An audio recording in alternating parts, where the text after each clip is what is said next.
हाँ तो भाई पेशेंस रखने के लिए बोला था ना, थोड़ा पेशेंस बनाए रखिए। क्यों? क्योंकि हम पढ़ रहे हैं ना हिस्ट्री, और हिस्ट्री को पढ़ते समय थोड़ा तो भैया पेशेंस दिखाना पड़ेगा। हम बात कर रहे थे फ्रेडरिक शोरियू की पेंटिंग की, और उसमें हमने कुछ बातें आपको बता दी थी आगे की। अब हम थोड़ी स्पीड में चीजें जानेंगे कि आपको ये पेंटिंग जो दिख रही है, इसमें अलग अलग देशों के, यूरोप के, अमेरिकन लोग जो है हर हर सोसाइटी से आकर यहाँ पर एकत्रित हुए हैं, और ये क्या करने आए हैं वो हम लोग बात करने वाले हैं। थोड़ा सा पेशेंस बनाए रखना है ना, क्योंकि भैया बदलाव बहुत जरूरी है चीजों में। अब देखो, फर्स्ट जो प्रिंट आपने देख रहे हैं, इसमें पीपल दिख रहे हैं आपको, क्या कहां कहां के? यूरोप और अमेरिका के। यूरोप और अमेरिका के लोग हैं, इसमें पुरुष और महिलाएं दोनों ही हैं, और हर सोसाइटी के लोग हैं इसमें खड़े हुए हैं एक लंबी कतार में, है ना? क्या कह रहे हैं? Long marching a long train and offering homage to the Statue of Liberty as the pass by it. यानी कि जैसे जैसे वो उससे पास होते हुए गुजर रहे हैं, वो उसको सलामी देते हुए स्टैच्यू ऑफ लिबर्टी को आगे बढ़ते जा रहे हैं। इस ये बात आपने समझ ली थी। उसके बाद कह रहे हैं कि यहाँ पर देखिए, जो फोरग्राउंड यानी कि पेंटिंग के सामने की जो जगह है, यहाँ पर राजशाही से संबंधित जो भी चीजें हैं वो लोग वो यहाँ फेंकते हुए आगे बढ़ते जा रहे हैं, और उसके बाद अपने नेशन की बात करते हुए जा रहे हैं कि भैया हम भी एक अपना एक इंडिपेंडेंट नेशन बनाएंगे, क्योंकि स्विट्जरलैंड और अमेरिका ने तो बना लिया है, और अभी जस्ट फ्रांस बनने वाला है, तो हम भी अपना अपना एक सब इंडिपेंडेंट नेशन बनाएंगे। और नेशन क्या होता है, नेशनलिज्म क्या होता है, थोड़ी देर अभी हम लोग सुनेंगे चुपचाप से, तो सारी चीजें क्लियर हो जाएंगी अभी यहीं के यहीं जस्ट। ठीक है, तो चलो उसके बाद यहाँ पर फ्रेडरिक शोरियू ने स्टैच्यू ऑफ लिबर्टी को एक फीमेल फिगर के रूप में दिखाया है। ठीक है, और उसके एक हाथ में हमने बताया था आपको क्या है, टॉर्च ऑफ एनलाइटमेंट, एंड एक दूसरे हाथ में क्या है उसके, चार्टर ऑफ राइट्स। ये सारी चीजें हैं जो आपको मैं बता चुका हूं, बस ये हमने आपको एज ए नोट्स टाइप से प्रोवाइड कराई हैं, जिसमें आप अपने नोट्स बना सकते हैं। उसके बाद अगर हम बात करते हैं, देखो, यानी कि उस स्टैच्यू ऑफ लिबर्टी के पास से अभी जस्ट गुजरा हुआ है कौन? United states of America and Switzerland, और उसके बाद जस्ट पीछे अभी पहुंचा हुआ है फ्रांस, जो अपनी लिबर्टी एंड फ्रेटर्निटी को आगे बढ़ाते हुए एक एक इंडिपेंडेंट नेशन बनाने के लिए तैयार है। समझ में आ गया? उसके बाद यहाँ पर जो ट्राई कलर का झंडा पकड़े हुए हैं फ्रांस के लोग, यानी कि जिसमें आप देखेंगे वो अभी स्टैच्यू ऑफ लिबर्टी के जस्ट पास पहुंचे हैं। उस पेंटिंग में सारी चीजें आपको क्लियर की गई हैं। ठीक है, ये मल्टीपर्पज टाइप से आपको रिवीजन करना है। ठीक है, बहुत सारी चीजें आपको क्लियर हो जाएंगी, और ये कह सकते हैं रैपिड रिवीजन है। रैपिड रिवीजन अगर आपको पूरा डिटेल में चैप्टर एनसीईआरटी से पढ़ना है तो आप जाके प्लेलिस्ट में देख सकते हैं, वहां हमने आपको पूरा कवर कराया है। ठीक है, ये एक रिवीजन है, रैपिड रिवीजन के तौर पे। उसके बाद आगे देखिए, फ्रांस के जस्ट पीछे जर्मनी के लोग खड़े हुए हैं, black red and gold colour का फ्लैग पकड़े हुए। यानी कि भैया अभी बताया ना आपको कि सब लंबी लाइन में जो खड़े हुए हैं वो अपना अपना इंडिपेंडेंट एक नेशन बनाने के लिए खड़े हुए हैं, और इसमें जस्ट पीछे फ्रांस के कौन है? जर्मनी के लोग। और उसी समय जब ये पेंटिंग बनाई है फ्रेडरिक शोरियू ने, तो जर्मनी जो था वो ऐसे एग्जिस्ट नहीं करता था जैसे कि आज एग्जिस्ट करता है। ये बात हम सब जानते हैं कि समय के साथ देशों की बाउंड्री में चेंजमेंट हुआ है, और पहले जहां मोनार्की राज करती थी, उसके बाद आपने देखा कैसे धीरे धीरे करके रिपब्लिक एंड जो है रिपब्लिक एंड सोवरेन कंट्री बनते चले गए सभी देश। ठीक है, धीरे धीरे करके, और ये पूरा यूरोप में बदलाव हमें देखने को मिल रहे हैं, जिसके चलते हमें पॉलिटिकल एंड फिजिकल पूरा मैप मैप जो है चेंज होता हुआ दिखता है। ठीक है, उसी की बातें हम लोग यहाँ कर रहे हैं। और जर्मनी के जो लोग हैं, इसमें आपने देखा उसके पीछे जस्ट कौन है? ऑस्ट्रिया के हैं, किंगडम ऑफ टू सिसिलीज के हैं, लोम्बार्डी के हैं, पोलैंड के हैं, इंग्लैंड के हैं, आयरलैंड है, हंगरी है, रसिया है। ये सब लोग अपने अपने देश को एक इंडिपेंडेंट नेशन बनाने के लिए जस्ट लाइन में खड़े हुए हैं पीछे। ये बात आपको इतनी समझ में आ गई होगी कि ये लोग पेंटिंग में सॉरी ने क्या दिखाया है, क्यों खड़े किए हैं उनको। तो सब लोग अपना अपना एक इंडिपेंडेंट नेशन बनाने के लिए आगे आ रहे हैं, यानी कि मोनार्की को छोड़कर अब एक कह सकते हैं मॉडर्न और रिपब्लिक और कह सकते हैं सॉवरेन कंट्री बनाने के लिए वो यहाँ पर एकत्र हुए हैं। उसके बाद देखो, यानी कि ये लोग जो झंडा लेके आए हैं, ये किस होप में है कि आगे चल के जब बदलाव होगा तो एक कह सकते हैं बहुत सुंदर सा देश बनाएंगे, ये जहां रिपब्लिक कह सकते हैं रिपब्लिक कंट्री होगी, जो पार्लियामेंट्री फॉर्म ऑफ गवर्नमेंट से चलती होगी। यहाँ पर लोगों का शासन होगा, यानी कि जो भी रूलर होगा इलेक्टेड बाय द पीपल होंगे। ठीक है, इस टाइप के ये होप लेकर यहाँ पर आए हैं, लिबरल होप। और उसके बाद यूनिफाई करने के लिए जर्मन स्पीकिंग में आपने देखा कि पहले बहुत सारे अलग अलग लोग रहते थे जर्मन में, जर्मन भाषा के अलावा भी जर्मनी के अंदर अलग अलग डायलेक्ट्स बोलने वाले लोग रहते थे। ठीक है, जो बाद में किसमें आप चेंज होना चाहते हैं? Into a nation state under democratic constitution, यानी कि एक ऐसा देश बनाना चाहते हैं जो पूरा देश एक कह सकते हैं लोकतांत्रिक संविधान से चलता हो, और जहां पर सब लोग यूनिफाइड तरीके से रहते हैं, उन सबकी आइडेंटिटी एक हो, ये चाहते हैं ये लोग जर्मनी के। ऐसे अब इन सब चीजों को देखकर जो है भाई साहब, हमारे क्राइस्ट और उनके साथ जो भी संत महात्मा परियां जो भी आपको दिख रही हैं, एंजल्स वगैरह, और ये सब ऊपर से देखकर बड़ा खुश हो रहे हैं स्वर्ग से कि क्या, कि लोगों में फ्रेटर्निटी बढ़ रही है। यानी कि अब लोग जो हैं भाईचारे की भावना को क्रिएट कर रहे हैं आपस में, जो हम चाहते थे वैसे ही ये दुनिया बनने जा रही है। देख रहे हो मतलब सॉरी की जो यूटोपियन विजन है वो कितना, एक पेंटिंग सब कुछ कह रही है, बहुत कुछ कह रही है, समझने की बात है ना? आप देखो, उसके बाद अगर हम बात करते हैं फ्रांस, पूरा यूरोप जो था, हम सब जानते हैं कि पहले यूरोप में राजशाही थी, यानी कि सभी स्टेट जो थे ज्यादातर यूरोप के, वो किसी ना कोई डायनेस्टी जो थी, वो वहां पर कोई राजा था, लीडर था, वही राज करता था, यानी कि सक्सेशन ऑफ पावरफुल लीडर्स। पूरे यूरोप में सब जगह राजा थे जो राज कर रहे थे, all forms of the same family, यानी कि और कोई ना कोई उन्हीं फैमिली का कोई राजा बनता था हमेशा, यानी कि ये हायरार्किकल था, यानी कि पीढ़ी दर पीढ़ी यहाँ के राजा बनते थे। और उसके बाद ये एक बड़ी एरिया पर कंट्रोल अपना रखते थे, एक बहुत बड़ी लार्ज टेरिटरी पर ये अपना शासन चलाते थे। इस तरीके से अगर हम बात करते हैं, जिसमें बहुत सारे स्मॉल स्टेट शामिल होते थे। Empires were ruled by monarchs and they hold held absolute power, यानी कि ज्यादातर साम्राज्य जो थे, क्या कह रहे हैं, ज्यादातर जो साम्राज्य थे वो किसी ना किसी राजा के द्वारा रूल्ड थे, और ये एब्सोल्यूट पावर को होल्ड करते थे, मतलब एक ऐसी पावर जिस पर कोई लिमिट ना हो, यानी कि अपनी शक्तियों का असीमित इस्तेमाल करते थे जिस पर कोई लिमिट नहीं होती थी। इस टाइप की मोनार्की यहाँ एब्सोल्यूट मोनार्की कहलाती है, और यही मोनार्की जो थी पहले यूरोप में काम करती थी। ठीक है, और उसके बाद ये देखो राजा है, ये कह रहा है you should be loyal to me, यानी कि अगर जिंदा रहना है ना तो भाई साहब आपको मेरे प्रति क्या रहना चाहिए, लॉयल रहना चाहिए, है ना, ये बात कह रहा है राजा। उसके बाद अगर हम बात करते हैं, there are so many changes in the political boundaries of the Europe, अभी यही जस्ट बात बताई मैंने कि जब धीरे धीरे करके चेंजमेंट होने लगे और लोग अपने नेशन को एक इंडिपेंडेंट नेशन बनाना शुरू कर दिए हैं, तो लोग कह रहे हैं क्या कि हमें एक ऐसे पॉलिटिक्स, यानी कि एक नेशन जब बनाएंगे तो क्या होगा, उनकी पॉलिटिकल बाउंड्रीज में चेंजमेंट तो हमें देखने को मिलेगा ना भैया। बिल्कुल सीधी सी बात है क्या कि जब कोई भी परिवर्तन होगा तो लगभग जब इस टाइप की कोई क्रांति होती है, तो अभी देखा ना भारत देश में आपने नाम सुना होगा, क्या अभी चल रहा है कॉकरोच जनता पार्टी, जो एक कह सकते हैं बहुत बड़े बदलाव का संकेत है भारत देश में, जैसे कि जैन जी ने, यानी कि जैन जी जो है आपने नेपाल में देखे पूरी राजनीति बदल के रख दी, यानी कि पूरा सब कुछ बदल के रख दिया, यानी कि एक नया कह सकते हैं इतिहास रच दिया गया नेपाल में।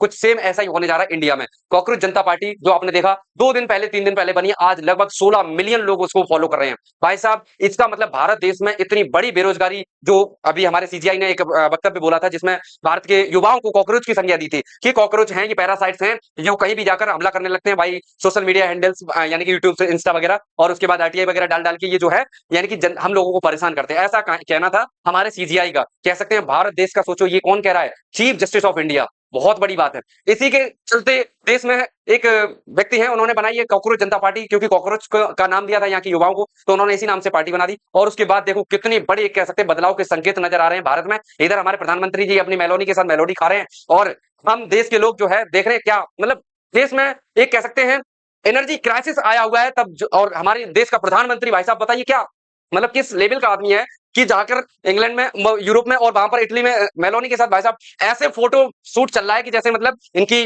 मतलब समझ जाओ ठीक है क्या है। और उसके बाद अगर हम बात करते हैं कि क्रांति ऐसी जन्म नहीं लेती है, क्रांति के शुरू होने के पीछे की सुगबगाहट बहुत लंबी होती है, और ऐसा यूरोप में हुआ था एक बहुत लंबे समय पहले, जब मोनार्की यहाँ एब्सोल्यूट मोनार्की थी, और मोनार्की ने अपनी शक्तियों का इतना असीमित तरीके से, मतलब जिस पर कोई लिमिट नहीं थी, यानी कि अनियंत्रित तरीके से इस्तेमाल किया अपनी शक्तियों का, और जिसका विरोध किया फिर वहां की मिडिल क्लास की जो पॉपुलेशन थी उसने। मिडिल क्लास क्यों, क्योंकि मिडिल क्लास शब्द इसलिए बोला है मैंने कि यही सबसे ज्यादा एजुकेटेड एलीट क्लास था, जो अपने अधिकारों को जानता था कि अगर मुझे अपने अधिकारों के लिए लड़ना है और हमें अपने देश को एक इंडिपेंडेंट सॉवरेन कंट्री बनाना है, तो भाई साहब हमें आगे आना पड़ेगा, क्योंकि यही टीचर्स, डॉक्टर्स, लॉयर्स, यानी कि बिजनेसमैन, प्रोफेसर, यही लोग थे जो यूरोप को पूरे को चेंज चाहते थे। अभी हम पढ़ेंगे what do you mean by liberal nationalism, है ना, तो इसमें आप चीजें देखने वाले हैं क्या। अब देखो नेशनलिज्म की शुरुआत क्या हुई, ये जो आपने इवेंट्स देखे अभी हिस्टोरिकल इवेंट्स, जो आपने देखा है क्या कि फ्रेंच रेवोल्यूशन होगा, फ्रेंच रेवोल्यूशन के बाद बहुत सारे देश में ये खबर फैलती है जैसे कि पूरे फ्रांस में जो है बहुत बड़े बदलाव हुए हैं, और ड्यूक मेटरिंच ने कहा था कि बहन France sneezes the rest of Europe catches cold, भाई साहब मतलब अगर यूरोप में फ्रांस से छींक भी दे तो पूरे यूरोप को जुकाम हो जाता है। तो ऐसे ही मतलब कहने का यह है कि अगर कोई भी यूरोप में, फ्रांस के अंदर कोई भी बात शुरू होती है तो पूरे यूरोप को कह सकते हैं वो एकदम आग की तरह फैलती है, आग की तरह, मतलब कि अगर फ्रांस ने छींका भी है तो पूरे यूरोप को जुकाम होगा। ये कहना था ड्यूक मेटरिंच जो ऑस्ट्रिया का चांसलर था, ठीक है। तो नेशनलिज्म की शुरुआत समझ में आ गया, यही जो हिस्टोरिकल इवेंट्स है यहीं से होती है। और उसके बाद क्या क्या आप देखेंगे चेंजमेंट में। अब थोड़ा सा हम समझ लें जिस चैप्टर की हम शुरुआत किए हुए हैं, नेशनलिज्म, यानी कि कैसे शुरुआत हुई, rise of nationalism in Europe. तो what do mean by nation question बनता है, and what do mean by nation, तो दो क्वेश्चन बनते हैं जो बहुत ही बेसिक क्वेश्चन है कि नेशन क्या होता है भाई साहब। तो नेशन की अगर बात करें तो ये एक सॉवरेन स्टेट होता है जहां पर कह सकते हैं लोग यूनाइट रहते हैं, कैसे रहते हैं, यूनाइटेड, और उनके पास क्या होती है उनकी, और यूनाइटेड वो होते किस आधार पर है, लैंग्वेज के आधार पर, रिलीजन के आधार पर, कम्युनिटी के आधार पर, कल्चर के आधार पर, यानी कि एक ऐसी आइडेंटिटी हम सब में जो यूनिफाइड सेंस क्रिएट करती हो। समझ में आया, जैसे कि वी आर इंडियंस, तो हम सब फील करते हैं कि हाँ हमारे पास हमारा एक कल्चर है, हमारी हिस्ट्री है, हमारी एक बाउंड्री है। और उसके बाद अगर हम बात करते हैं हमारे यहाँ कुछ ट्रेडिशंस रही हैं, कुछ रिलीजन्स रहे हैं यहाँ के, तो इन सबसे हमारी एक आइडेंटिटी है और इसी नाम से हम जाने जाते हैं भारतीय। समझ में आ गया, इसे कहते हैं नेशन। अब नेशन क्या, नेशन के नाम से एक शब्द अलग निकल के आया क्या, नेशनलिज्म। और नेशनलिज्म की जब हम बात करते हैं तो भाई साहब नेशन से ही समझ आना कि अगर अपने नेशन के प्रति तुम्हें लगाव है, अपने नेशन के प्रति प्यार है, अपने नेशन की चीजों के प्रति आपको जरा भी सम्मान है, तो समझ जाइए आपके अंदर नेशनलिज्म की फीलिंग है। समझ में आया, यानी कि क्या कह रहे हैं, nationalism is the love and affection of for one's country, यानी कि अपने देश के प्रति जो प्यार की भावना होती है, जो लगाव होता है, यही राष्ट्रवाद है, यही नेशनलिज्म है। समझ में आ गया होगा, आई थिंक बहुत सरल तरीके से मैंने समझा दिया आपको कि जो आपका नेशन है, उस नेशन के प्रति आपका जो लगाव है, यही फीलिंग जो है आपकी राष्ट्रवाद यानी कि राष्ट्रवादी, या आप कह सकते हैं नेशनलिज्म की फीलिंग कहलाती है। समझ में आ गया, क्लियर है। आगे देखिए, रैपिड रिवीजन के तौर पर मैं समझा रहा हूं ये सारी चीजें, अगर आपको डिटेल में समझना है तो फिर मैं कह रहा हूं आप प्ले लिस्ट में जाकर वहां पूरे लेक्चर जो है पढ़े हुए हैं, हिस्ट्री के क्लास 10th के भी फर्स्ट चैप्टर ही कराया हुआ है, उसमें बहुत सारे लेक्चर्स आपके पड़े हुए हैं। अब देखो फ्रेंच रेवोल्यूशन होता है, उसके बाद लोगों को आइडिया मिलता है नेशन का, कि जैसे ही 1789 में फ्रांस में 1789 में फ्रांस में जब इतने बड़े बदलाव हो गए, और उसके बाद कह सकते हैं यानी कि 1791 में ये जो है फ्रांस एक रिपब्लिक बनता है, और उसके बाद 91 में क्या कहते हैं, ये अपना एक संविधान बना लेते हैं, और 92 में ये अपने आप को रिपब्लिक कंट्री घोषित कर देते हैं। फिर 93 टू 90 1793 टू 1794 एक समय आता है रॉब्सपायरी का, जिसे हम कहते हैं रेन ऑफ टेरर का। रेन ऑफ टेरर में क्या था कि रॉब्सपायरी जो कह सकते हैं जैकोबिन क्लब का लीडर था, वही अपनी सरकार बनाता है, और लेकिन कुछ समय तक इसकी चीजें चलती हैं सही, लेकिन उसको ये लोगों को बहुत ज्यादा ग्लूटनाइज करवाता है। ग्लूटनाइज आपने सुना होगा, एक ऐसी मशीन होती थी, आरा टाइप से मशीन होती है, जिसमें लोगों को लगा के ये चिरवा देता था, ठीक है, मरवा देता था, कटवा देता था बिल्कुल। बाद में लोग इससे भी परेशान हो गए, तो इसको भी ग्लूटनाइज कर दिया, ठीक है। तो एक साल का वो समय रहा 1793 टू 1794 रेन ऑफ टेरर का। फिर काफी लंबे समय तक यूरोप के अंदर यानी कि और फ्रांस के अंदर पॉलिटिकल इनस्टेबिलिटी बनी रहती है, और इस पॉलिटिकल इनस्टेबिलिटी का फायदा उठाता है यूरोप का जो आर्मी कमांडर था नेपोलियन। अभी उसके बारे में हम लोग पढ़ने वाले हैं, ठीक है। तो देखो the period of social and political upheaval in France, यानी कि ये जो उथल पुथल हमें फ्रांस में दिखाई पड़ती है, यानी कि सोशल और पॉलिटिकल जो उथल पुथल फ्रांस में हमें दिखाई पड़ी, यही कह सकते हैं एंड ट्रांसफॉर्मेशन जो बड़े स्तर पर हुए, क्या स्तर पर ट्रांसफॉर्मेशन हुए, society from monarch to republic, यानी कि अब यहाँ की सोसाइटी थी वो मोनार्की को छोड़कर किसकी तरफ शिफ्ट हो गई, रिपब्लिक की तरफ, यानी कि ये अपना एक रिपब्लिक कंट्री बना ली है। समझ में आ गई चीजें। उसके बाद देखो यानी कि और ये जो उस समय लुइस 16 राजा था, इसको क्रांतिकारियों ने मार दिया, और उसके बाद ये जो पावर थी वो लोगों के हाथ में चली गई, यानी कि आप कह सकते हैं ये डेमोक्रेटिक कंट्री बन चुका था। अब जैसे ये क्रांति हुई, यानी कि कुछ बदलाव हमें देखने को मिलते हैं फ्रांस के अंदर। क्या बदलाव देखने को मिलते हैं? तो पहला बदलाव ये था कि जो आइडिया ऑफ ला पैट्रे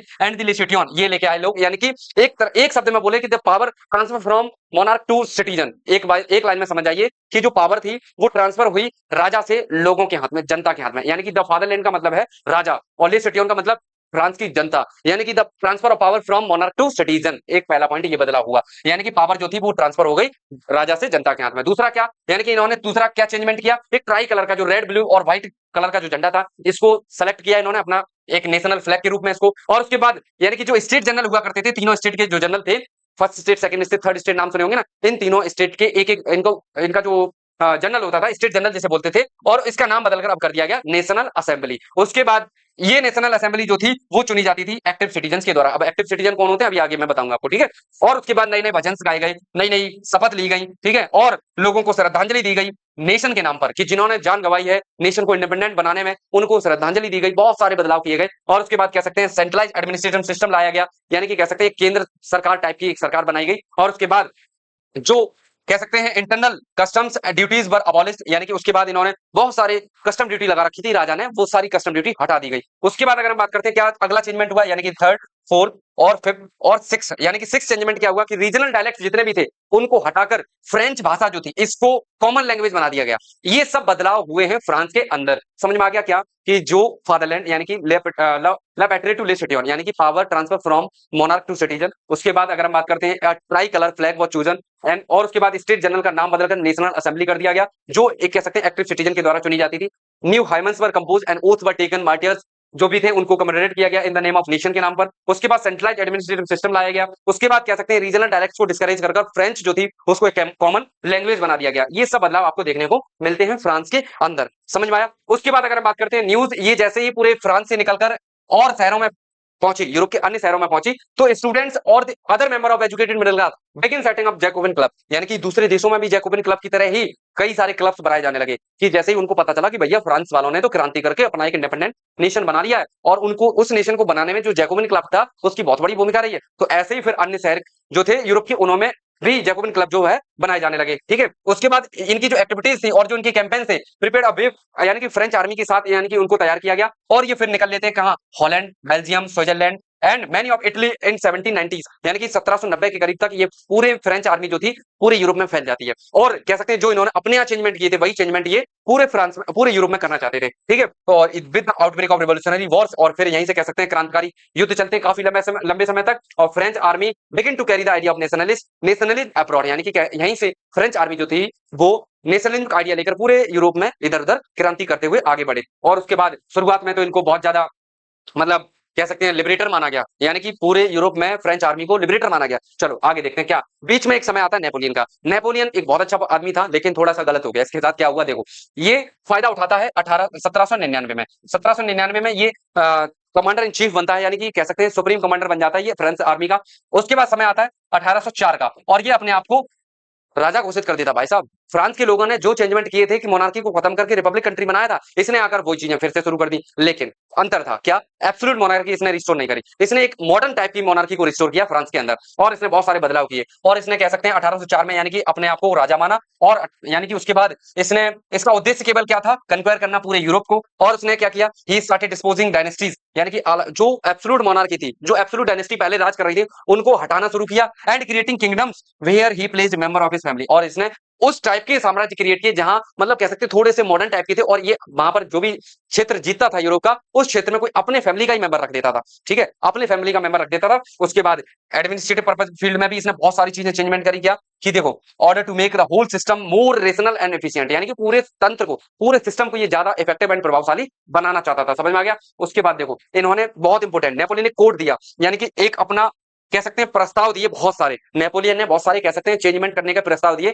वो उसको नेपोलियन कोड के नाम से जानते हैं। यानी कि पहला क्या चेंजमेंट किया इन्होंने, कि जो बाई बर्थ राइट्स मिले हुए थे वो हटा दिए गए, ठीक है, और सबको कानून की नजर में क्या कर दिया गया, एक समान बना दिया इसने। इसके बाद इसने राइट टू प्रॉपर्टी को सिक्योर कर दिया कि लोगों को राइट टू प्रॉपर्टी का अधिकार मिल गया है, और उसके बाद यानी कि जो पीजेंट्स थे और जो गुलाम थे उनको फ्री कर दिया। उसके बाद इसने क्या किया कि सिंप्लीफाइड किया किसको, एडमिनिस्ट्रेशन को। उसके बाद क्या किया इसने कि टाउन्स में जो भी रेस्ट्रिक्शंस लगे हुए थे, बहुत सारे गिल्ड रेस्ट्रिक्शंस ऑन ट्रेड लगे हुए थे, उनको इसने अबॉलिश कर दिया। उसके बाद इन्होंने क्या किया, देखो, improved transport and communication system, यानी कि ट्रेड को बहुत ज्यादा अच्छा करने के लिए इन्होंने जो भी ट्रांसपोर्ट और कम्युनिकेशन के मीन्स थे उनको बहुत ज्यादा इंप्रूव किया इन्होंने। उसके बाद अगर हम बात करते हैं सिक्स, क्या था, uniform laws, standardised weight system and common national currency was implemented, यानी कि ये सब बदलाव इन्होंने किए नेपोलियन ने सत्ता में आने के बाद। अच्छा काम कर रहा था। और उसके बाद इसकी शुरुआत में बहुत ज्यादा मतलब तारीफ भी की लोगों ने, यानी कि देखो, एरियाज कन्वर्ट, जिस एरिया को इसने जीता, reactions of the local populations to French rule were mixed, यानी कि जैसे जैसे अब यूरोप और बाकी का फ्रांस एक तरफ और यूरोप के देश एक तरफ, अब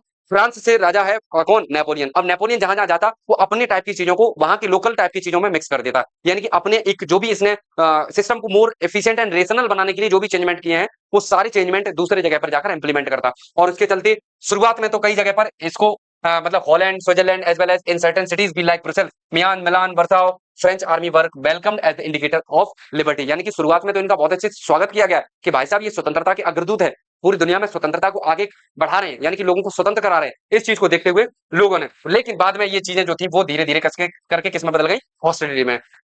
हॉस्टिलिटी में बदलने के पीछे यानी कि इनका एक क्लियर कट था क्या, कि लोग अब जो थे, यानी कि अरेंजमेंट जो इन्होंने किया वो हैंड इन हैंड नहीं जा रहा था। मतलब यहाँ पर जो चेंजमेंट कर रहा था नेपोलियन, वो इससे लोग खुश नहीं थे, इसलिए कि क्यों, क्योंकि ये अपनी ही फैमिली का कोई राजा वहां बना देता था, इस बात से लोग नाराज थे। उन्होंने कहा कि ये तो भैया अपने ही तरीके की चीजें जो है सेटअप किया जा रहा है, और इन्होंने फिर बहुत सारे टैक्स बढ़ाए, सेंसरशिप लगा दी बहुत सारी चीजों पर, और force censorship into a French army required to conquer the rest Europe, यानी पूरे यूरोप पर ये फिर अपना, वो इसके दिमाग में एक ही इसका एम्बिशन क्या था, पूरे यूरोप पर कब्जा करना। और इसी के चलते इसको फिर बाद में लोगों ने मतलब हराने की कोशिश करी। और उसके बाद यहाँ देखो क्या होगा, देखो, फॉल ऑफ नेपोलियन, अब यहीं से इसकी डाउनफॉल की शुरुआत हो जाएगी। क्यों, क्योंकि many saw Napoleon as liberator who would bring freedom for the people. शुरुआत में तो कई लोगों ने इसको कह सकते हैं मसीहा माना कि ये स्वतंत्रता का अग्रदूत है, भैया हमें स्वतंत्र कराने में सबसे बड़ी भूमिका नेपोलियन की मानी कुछ लोगों ने। लेकिन बाद में ये इससे नफरत करने लगे। क्यों, देखो, but soon Napoleonic armies came to be viewed everywhere as the invading force. क्या माना जाने लगा कि जो नेपोलियन की आर्मी है वो कह सकते हैं एक आक्रमणकारी सेना है,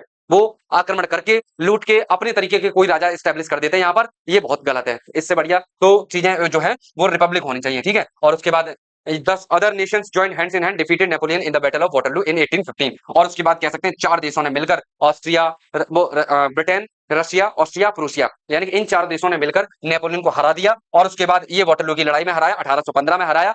और उसके बाद क्या होता है, जो भी मेजर्स इन्होंने किए थे इनको, यानी कि लिबर्टी मॉडर्न, यानी कि बाद में लोगों ने इनकी चीजों को मतलब दिल में बचा के रखा। भले ही नेपोलियन हार गया, लेकिन नेपोलियन के जो चेंजमेंट थे वो तो अच्छे थे ना। तो इसके चलते क्या है, Europe had an impact on people long after Napoleon had left, यानी कि नेपोलियन के जाने के बावजूद बाद भी ये जो इंपैक्ट था इसका लोगों पर बना रहा बहुत लंबे समय तक, ठीक है। तो ये चीजें थी यहाँ तक। अगर आपको चीजें, आप क्वेश्चन लगाने हैं, ठीक है, ये क्वेश्चन आपको सॉल्व करने हैं। उसके बाद अगर एक दो क्वेश्चन और है वो आपको सॉल्व करने हैं, यानी कि which one of the following types of government was functioning in France before the revolution of 1789। आप बताओ, कितना सिंपल सा क्वेश्चन है भाई साहब, कि क्रांति नहीं हुई थी 1789 से पहले यूरोप में या कह सकते हैं फ्रांस में, तो किस टाइप की गवर्नमेंट काम करती थी, ये चीजें आपको बतानी है। तो इसमें आपको क्लियर हो गया होगा क्या, कि सीधी सी बात है, ये मोनार्की चलती थी ना, और ये पीछे वाले का क्या हो जाएगा, देखो, A large number of people were hostile to the Napoleonic Code because, यानी कि नेपोलियन कोड से ज्यादा लोग नफरत क्यों करने लगे थे, क्यों, क्योंकि इट डिस्ट्रॉय, यानी कि क्या, administrative change not go hand in hand with the political freedom, ये हो जाएगा इसका आंसर। समझ में आया? इसीलिए तो लोग पसंद नहीं कर रहे थे इसको, क्योंकि लोगों को लग रहा था कि ये तो केवल अपने टाइप के लोगों को राजशाही में